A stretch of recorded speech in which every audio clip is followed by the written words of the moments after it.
Ketika manusia menjumpai ketidakadilan dan berbagai penderitaan, Allah pun datang membawa kesabaran dan kesukacitaan.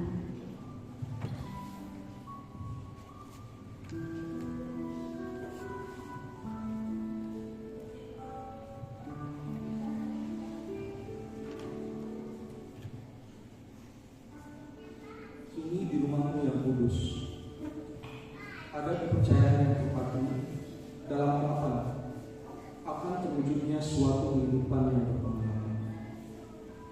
Tuhan, di malam ini lonceng Natal bertalu mengingatkan kami dengan peristiwa 2000 tahun yang silam. Karena itu, kehadiran kami di tempat ini adalah pertanda kami siap untuk menyambut dan bersukacita dalam perayaan kali ini. Kami pun rindu di dekatmu, kami ingin dirangkul dalam kasih yang abadi. Hai semua orang, marilah berhimpun dan bersukaria.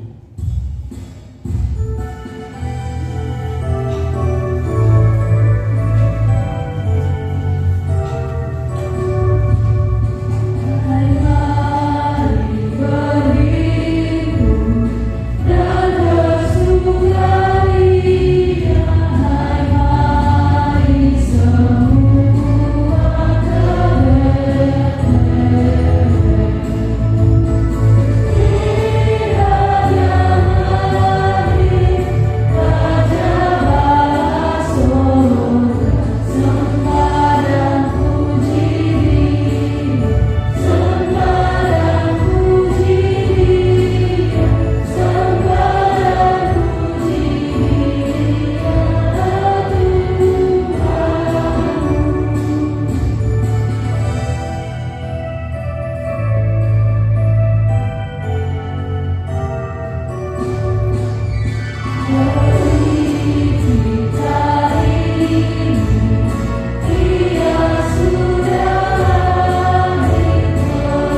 di hadapan Allah untuk segala dosa-dosa kita.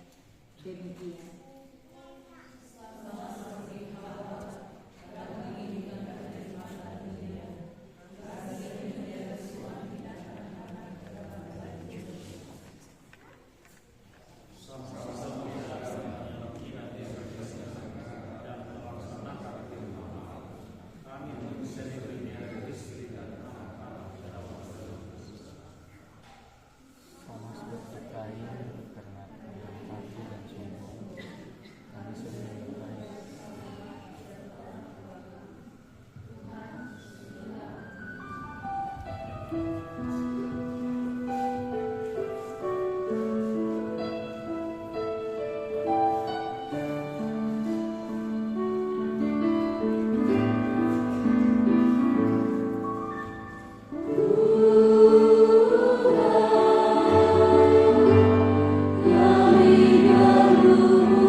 Kepada setiap insan yang mengaku dosanya dengan tulus ikhlas, maka nyatalah salah satu makna Natal kepada kita yang berbunyi, karena begitu besar kasih Allah akan dunia ini, sehingga Ia telah mengaruniakan putranya yang tunggal, supaya setiap orang yang percaya kepadanya tidak akan binasa, melainkan beroleh hidup yang kekal.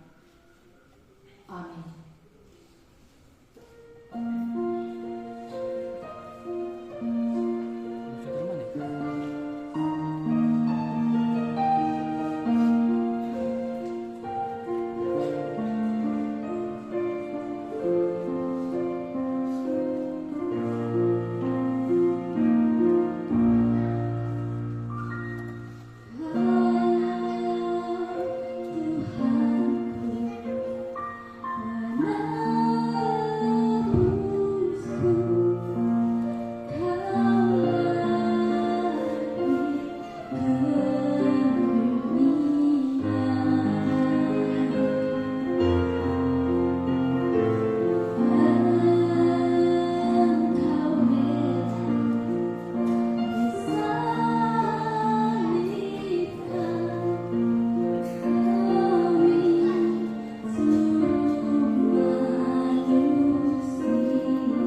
hendaklah saudara bergembira dan berusahalah menjadi sempurna.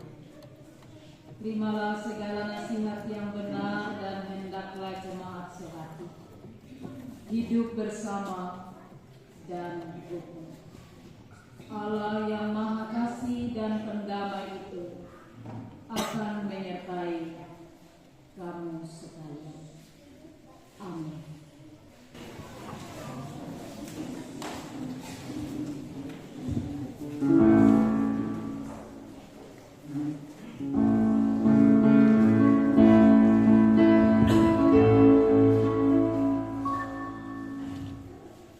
Dalam malam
Untuk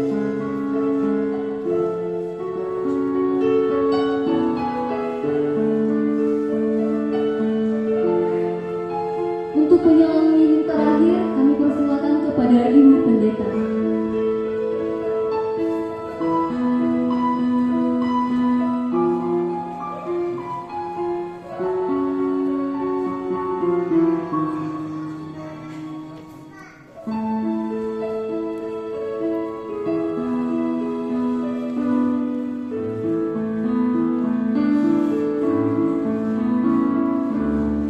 Kami persilakan Bapak duduk kembali.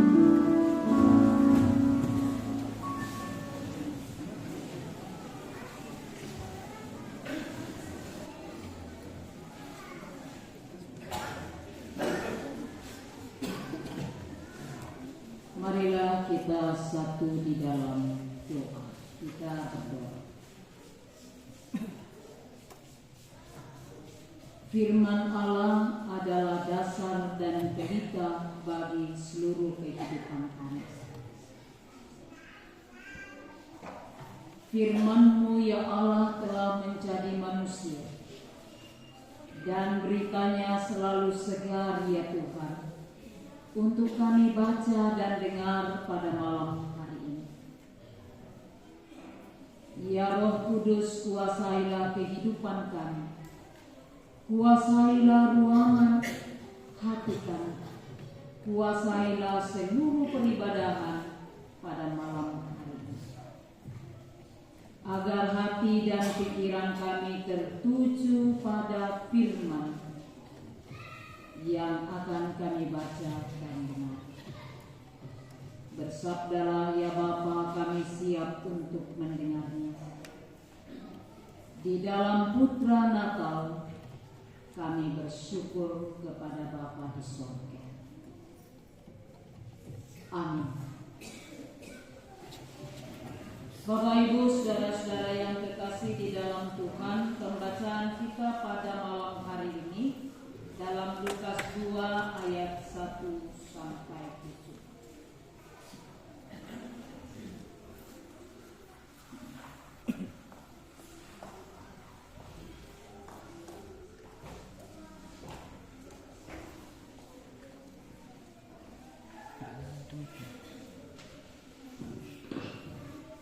Pembacaan firman Tuhan pada hari ini terambil dari Lukas 2 ayat 1 sampai 7. Kelahiran Yesus. Pada waktu itu Kaisar Agustus mengeluarkan suatu perintah menyuruh mendaftarkan semua orang di seluruh dunia. Inilah pendaftaran yang pertama kali diadakan sewaktu Quirinius menjadi wali di negeri Syria. Maka pergilah semua orang mendaftarkan diri masing-masing di kotanya sendiri. Demikianlah juga Yusuf pergi dari kota Nazaret di Galilea ke Yudea, ke kota Daud yang bernama Betlehem, karena ia berasal dari keluarga dan keturunan Daud, supaya didaftarkan bersama-sama dengan Maria tunangannya yang sedang mengandung. Ketika mereka di situ, tibalah waktunya bagi Maria untuk bersalin, dan ia melahirkan seorang anak laki-laki, anaknya yang sulung, lalu dibungkusnya dengan lampin dan dibaringkannya di dalam palungan, karena tidak ada tempat bagi mereka di rumah penginapan. Demikianlah firman Tuhan.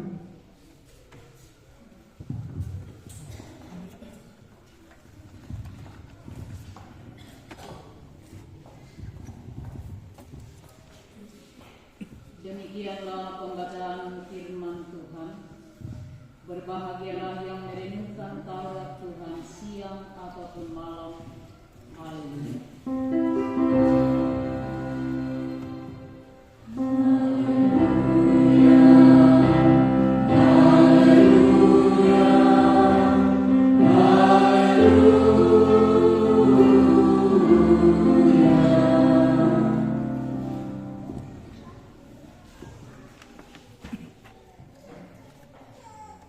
Peristiwa kelahiran seorang anak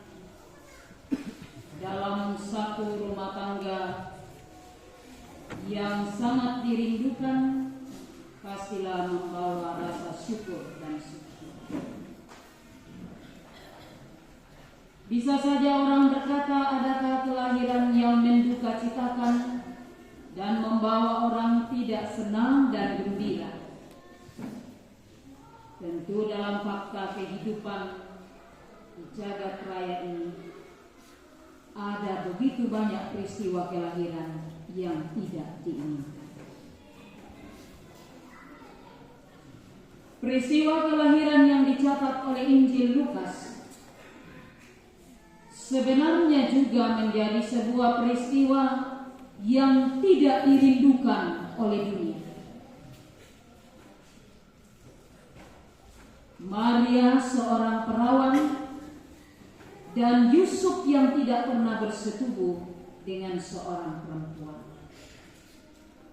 Tetapi Maria harus mengandung dan ia akan melahirkan seorang anak laki-laki. Sebuah peristiwa kelahiran yang dicatat dalam sejarah dunia. Karena itu Bapak Ibu saudara-saudara yang kekasih, kepada siapa Tuhan memilih untuk menjadi saluran keselamatan bagi dunia ini. Dari perikop pembacaan kita pada malam hari ini diungkapkan dengan sangat jelas bahwa sebuah pendaftaran atau sensus yang terjadi di kerajaan Romawi. Maka di zaman pemerintahan Kaisar Agustus yang nama lengkapnya ialah Julius Caesar Octavianus, memerintah tahun 30 sesudah sebelum Yesus lahir sampai tahun ke-14 sesudah Yesus lahir. Apa yang dilakukan oleh Kaisar Agustus? Kaisar Agustus adalah kaisar yang sangat dihormati. Sebagai seorang kaisar yang agung dan mulia, dianggap sebagai juru selamat dalam kerajaan Romawi, pembawa berkat dan kemakmuran bagi orang-orang. Di zaman itu pula Yesus lahir sebagai juru selamat dunia. Kaisar Agustus dianggap sebagai juru selamat bagi orang-orang Romawi. Tapi keselamatan yang diberikannya hanya sebatas berkat duniawi dan kemakmuran, dan itu pun terbatas hanya bagi orang-orang Romawi saja. Sebaliknya, Yesus adalah juru selamat dunia yang membawa keselamatan bagi dunia. Tetapi dengan rasa syukur bahwa ada sensus di mana Yusuf dan Maria harus pergi ke Betlehem. Dalam ayat 3 sampai pada ayat yang kelima pembacaan kita pada malam hari. Yusuf dan Maria pergi ke Betlehem, dan tentunya untuk mendaftarkan dirinya, termasuk persiapannya untuk melahirkan di Betlehem. Ayat 6 dan 7 dari pembacaan. Nah, mengapa hal ini terjadi? Hal ini terjadi karena menggenapi nubuat Nabi Mika. Dalam Mika 5 ayat 1 dikatakan, tetapi engkau, hai Betlehem Efrata, hai yang terkecil di antara kaum-kaum Yehuda, daripadamu akan bangkit bagiku seorang yang akan memerintah Israel, yang permulaannya sudah ada sejak purbakala, sejak dahulu. Nubuatan ini luar biasa, bahwa Bethlehem adalah kota yang kecil, tetapi menjadi sarana untuk sebuah perkara yang besar. Kota kecil atau daerah kecil yang jauh dari kota Yerusalem. Walaupun ia terpencil, tetapi dipakai oleh Allah menjadi sebuah tempat proses kelahiran Sang Juru Selamat. Disadari atau tidak oleh Kaisar Agustus, sesuatu yang menyebabkan terjadinya sensus dan seruan sensus yang luar biasa, maka nubuat firman Tuhan bahwa seorang akan lahir di tanah Bethlehem ini bukan sebuah kebetulan, tetapi Tuhan bisa saja memakai seseorang dan memakai satu tempat menggenapi firman dan janji. Allah memakai Kaisar Agustus, memakai Maria, memakai Yusuf dalam alur cerita dan kehidupan atau skenario karya keselamatan Allah bagi dunia. Allah memakai siapa saja yang Ia kehendaki. Itu hal yang pertama yang kita harus lihat. Hal yang kedua yang harus kita lihat ialah bahwa untuk menjadi alat karya penyelamatan Allah diminta dan dituntut ketaatan dan kesetiaan. Taat dan setia untuk menjalani tantangan yang luar biasa. Diungkapkan dalam ayat 3 sampai pada ayat yang kelima pembacaan ini, bahwa sensus ini mengharuskan setiap orang untuk mendaftarkan diri di kotanya. Yusuf dan Maria juga berjalan kurang lebih 80 sampai 90 mil.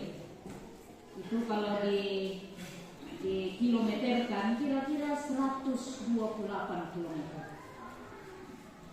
Ditempuh dengan jalan kaki. Alat transportasi waktu itu adalah unta. Yusuf dan Maria menempuh perjalanan untuk mendaftarkan diri. Dalam sensus itu, Yusuf dengan setia bersama dengan Maria berjalan sepanjang kurang lebih 128 km. Ini tentunya Bapak Ibu sebuah penderitaan, apalagi bagi Maria, seorang perempuan yang sedang mengandung, yang sebentar lagi akan melahirkan. Tetapi Yusuf dan Maria menempuh perjalanan kurang lebih 128 km dalam kesetiaan dan ketaatan. Ia pergi ke Bethlehem. Ia pergi ke sana dalam kesetiaan, dalam ketaatan, berjalan dalam penderitaan. Bapak Ibu saudara-saudara, menempuh perjalanan sejauh itu bagi seorang pejalan kaki, apalagi seorang perempuan yang mengandung, luar biasa.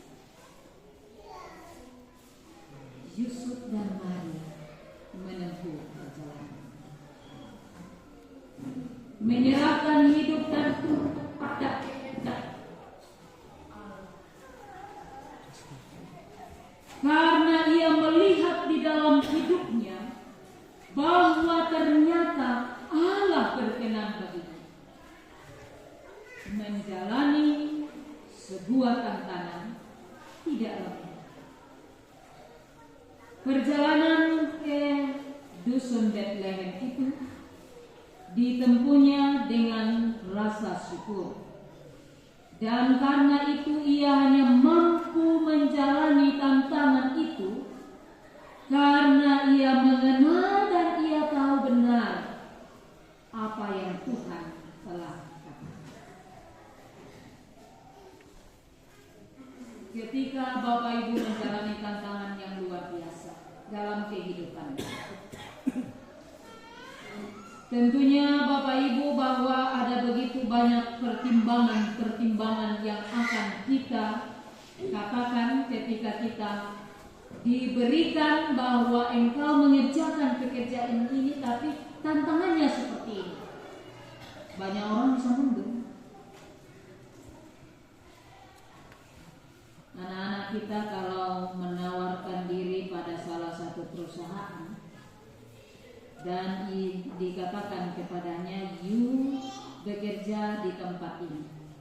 Anak kita katakan, apa saja yang saya dapat katakan, apa saja yang saya dapat kerjakan, dan pimpinan katakan nanti Bapak itu yang akan memberikan petunjuk.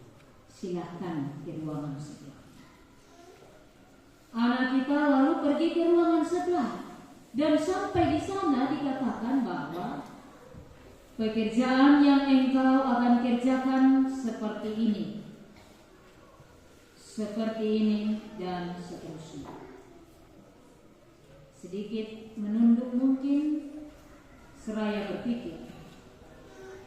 Lalu yang memberi petunjuk bisa saja mengatakan, pikir-pikir dulu. Ada waktu untuk diberikan mempertimbangkan. Kembali ia merenungkan dan mempertimbangkan. Bisa saja ada anak yang akan menjawab, minta maaf Bapak, saya belum siap. Yang berikut dipanggil mungkin juga akan mengatakan seperti itu. Tetapi jika seorang anak yang sudah terlatih dengan baik, ia akan mengatakan, why not? Mengapa tidak saya coba? Dan setelah ia mencoba, ia merasa enjoy. Itu artinya bahwa ia setia, ia tekun, dan ia siap untuk menghadapi Tuhan. Dalam dunia kerja di era modern sekarang ini, zaman now istilah anak muda, tentunya ada banyak tantangan. Makanya banyak anak muda yang lebih baik tinggal nganggur daripada harus menghadapi tantangan.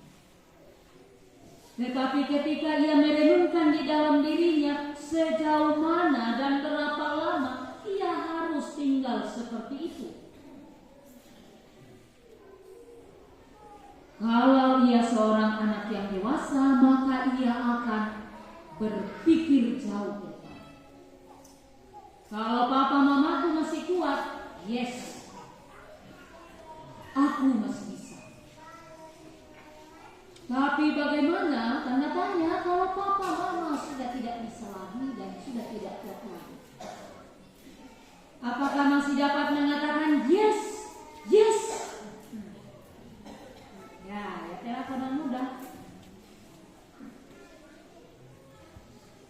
Hadapilah tantangan, jalanilah perjuangan dengan terbuka dan berpikir dengan arif dan bijaksana. Hal yang ketiga, Kristus hadir dan lahir di kandang yang tua. Supaya apa? Supaya dapat dijangkau dan dijumpai oleh siapa saja. Maka ketika para gembala, tibalah waktunya bagi Maria untuk bersalin, dan ia melahirkan seorang anak laki-laki. Anaknya yang sulung lalu dibungkusnya dengan lampin dan dibaringkannya di dalam palungan.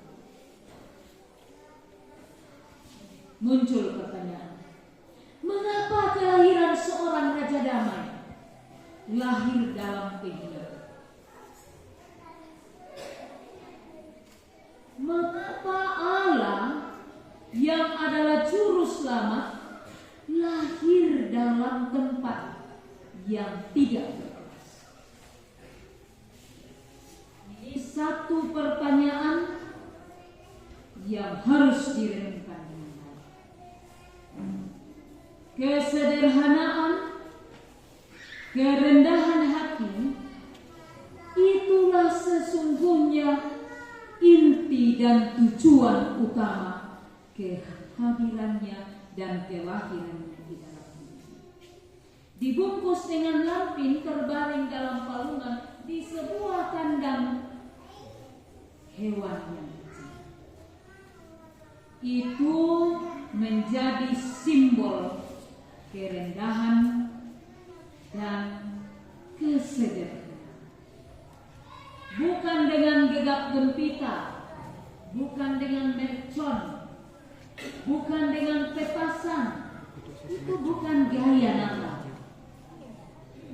Gaya Natal adalah tanda kesederhanaan, lampin palungan dan kandang hewan.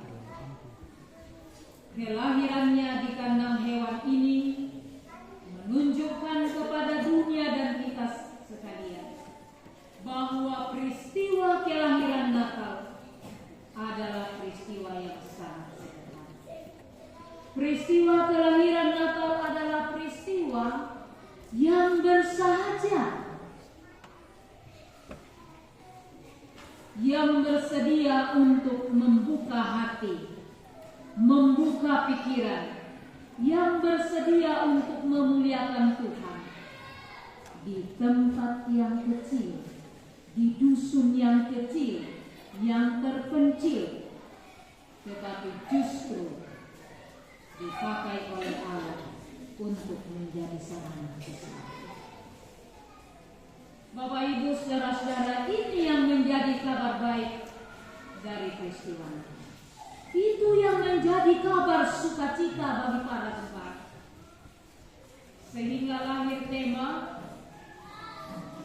marilah sekarang kita pergi ke Betlehem. Marilah sekarang kita pergi ke Betlehem. Betlehem adalah tempat yang sederhana dalam simbol-simbol kelahiran Yesus yang sangat sederhana, menjadi berita yang membawa rasa syukur dan sukacita. Karena Natal adalah solidernya Allah dengan dunia, dengan manusia. Solidernya Allah dinampakkan dalam kesediaannya Yesus meninggalkan segala kemuliaan untuk turun merakyat dengan manusia. Itulah solider Allah. Siapa saja boleh dipakai oleh Allah. Ketika kita dipanggil dan dipakai oleh Allah, maka kita dipanggil dan dipakainya untuk boleh solider kepada sesama manusia. Allah bersahabat dengan semua. Di dalam Yesus Kristus yang bernatal di hati saya dan di hati Bapak Ibu. Karena itu Natal yang kita rayakan menegaskan kembali kepada kita bahwa Allah sungguh-sungguh Tuhan. Bahwa Yesus yang lahir adalah sungguh-sungguh manusia sejati dan Allah yang sejati. Bahwa Yesus yang bernatal di hati kita adalah Yesus yang membuka diri untuk menyambut setiap orang. Bahwa Yesus yang lahir di dalam kehidupan kita, dalam jemaat musafir pada malam hari ini, adalah Yesus yang benar-benar merangkul kita semua. Kita mau berkata selamat hari Natal. Selamat merayakan Natal. Selamat untuk menerima kehadiran Yesus yang lahir dalam hidup ini. Kelahiran Yesus adalah tanda cinta kasih Allah. Karena itu pergilah dan berjalan dengan rasa syukur dan sukacita bahwa hari ini ia lahir dalam palungan hati dan palungan kehidupan. Tuhan Yesus memberkati. Amin. Amin.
Mari kita berdoa.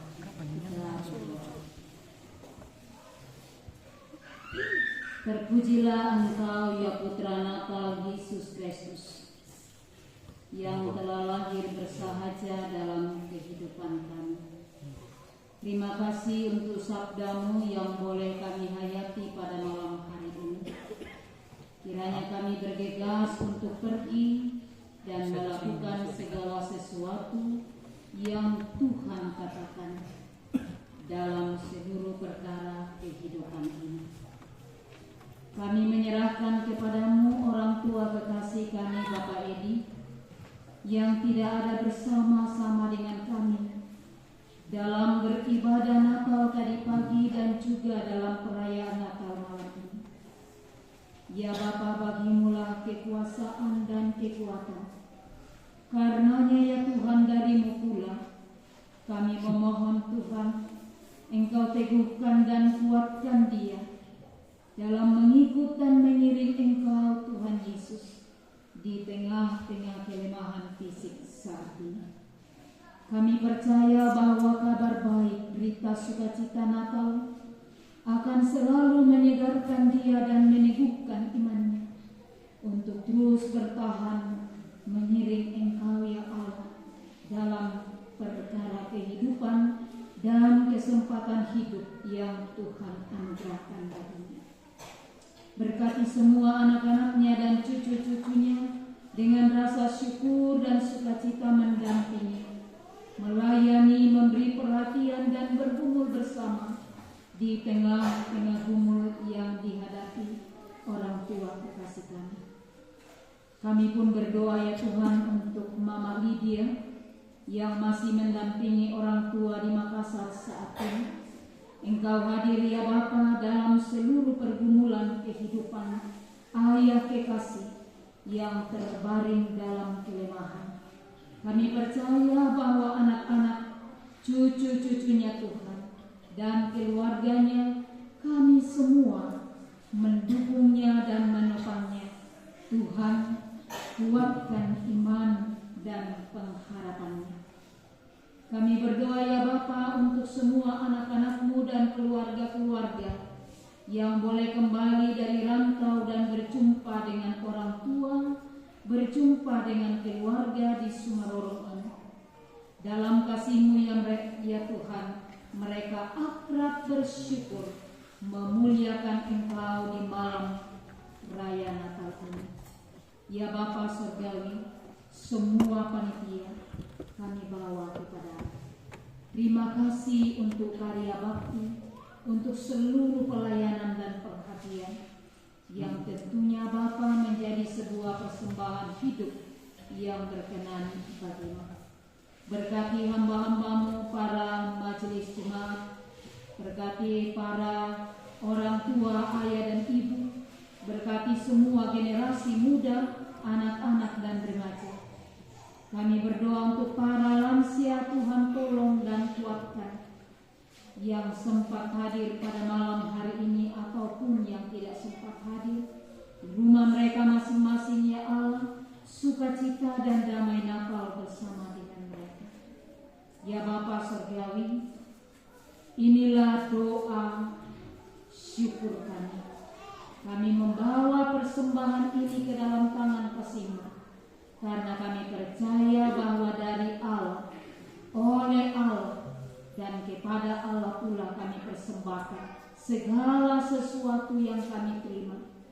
Hidup kami seutuhnya Tuhan, kiranya menjadi persembahan yang hidup. Di dalam nama Yesus Kristus Putra Natal, ajarlah kami berdoa bersama-sama demikian. Bapa kami yang di sorga, dikuduskanlah nama-Mu. Datanglah kerajaan-Mu, jadilah kehendak-Mu di bumi seperti di sorga. Berikanlah kami pada hari ini makanan kami yang secukupnya, dan ampunilah kami akan kesalahan kami, seperti kami juga mengampuni orang yang bersalah kepada kami. Dan janganlah membawa kami ke dalam pencobaan, tetapi lepaskanlah kami daripada yang jahat. Karena Engkaulah yang mempunyai kerajaan dan kuasa dan kemuliaan sampai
Lakukanlah segala yang telah engkau saksikan dan dengar di malam hari ini.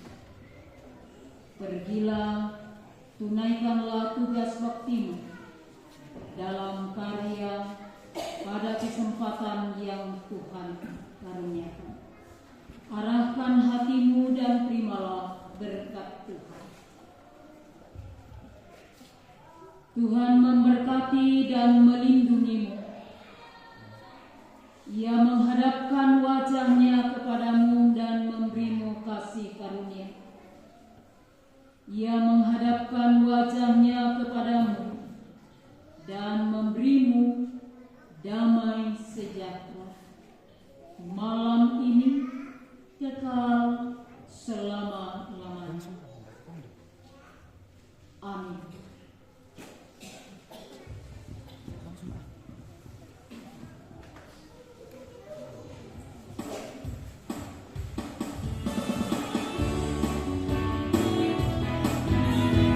Hallelujah.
tahun baru 1 Januari 2020.